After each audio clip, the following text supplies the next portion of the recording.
Now, there's probably been a little bit of concern in the New South Wales greyhound racing industry of late that perhaps the bad days were back. Of course, last time the industry found itself in trouble in 2016, then Liberal Premier Mike Baird tried to ban the sport. He said the industry would not be economically viable in the long term. It would still lead to the slaughter of thousands of healthy dogs, and live baiting would likely to continue. Now, when confronted with those facts, the only humane response is to close that industry down and do it in a way that we work with every single stakeholder with order, with respect, and ensuring we minimise the consequences.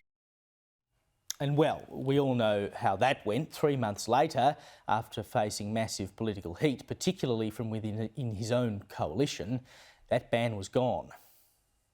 Now, the feedback that I have received, my cabinet colleagues, MPs across government have received from the community is, yes, they were horrified by the findings in the Special Commission of Inquiry of what was going on in the industry. But they have also said, why did you not give the industry one last chance? That is what they have said consistently, again and again. So it's clear, in hindsight, as we reflect on this, that we got it wrong. He certainly did get it wrong, and then 3 months after that, Baird's premiership was over. It was one of the most extraordinarily moronic, unilateral decisions I've seen a politician make, and ultimately, of course, he paid the price. So I guess it's no great surprise that Labor New South Wales Premier Chris Minns today ruled out banning greyhound racing. I mean, you'd have to be a complete idiot to open that can of worms again. Now, the reason all of this was potentially back on the table is because the governing body's former chief vet penned a report which was sent to Greyhound Racing New South Wales in June that claimed rehoming rates had been inflated, dogs were racing too much, causing too many injuries, and that they were left to, quote-unquote, live out their miserable post-racing lives in industrial kennels. Now, some of the allegations, including those relating to veterinary care, warranted further investigation, according to a response by Greyhound Welfare and Integrity Commission, GWIC as it's called, that was tabled in State Parliament yesterday. But it also dismissed others as wrong, including that hundreds of dog deaths had been hidden. That's the Integrity Commission saying that, not the industry itself. And the chief executive of Greyhound Racing New South Wales resigned yesterday.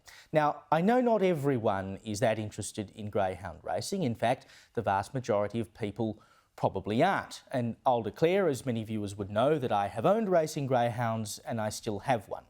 But you see, the issue is that because greyhound racing isn't as popular as horse racing, it makes it an easy target for activists and ultimately an easy sacrificial lamb for state governments to offer up to the animal activists to make them shut up. But they won't shut up. Racing should be as safe as absolutely possible in all its forms, but like anything in life, it does come with risks. Animal welfare should always be paramount. But don't think that if you hand over greyhound racing because, well, it's pretty small, who really cares, that it'll save horse racing from being next, because it will be next. It's the same reason I argued so strongly against jumps racing being banned in South Australia, because it's a win for animal activists. It just emboldens them.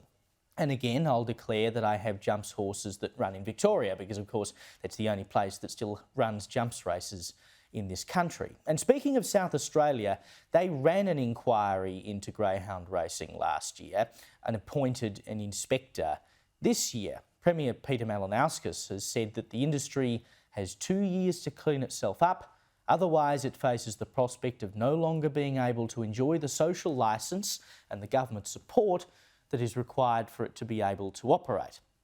In other words, it could be banned. Now, having been involved in the racing industry, both horses and dogs as an owner and a journalist, I can assure you that the vast majority of people adore their animals. That's why they go into racing in the first place. Activist elites don't like racing. And they certainly don't like greyhound racing because it's largely a working class pursuit. And the only thing that inner city Greens voters hate more than hard-working people in the suburbs is those people enjoying themselves. But believe me, if greyhound racing is sacrificed at the altar of animal activism, more dominoes will fall.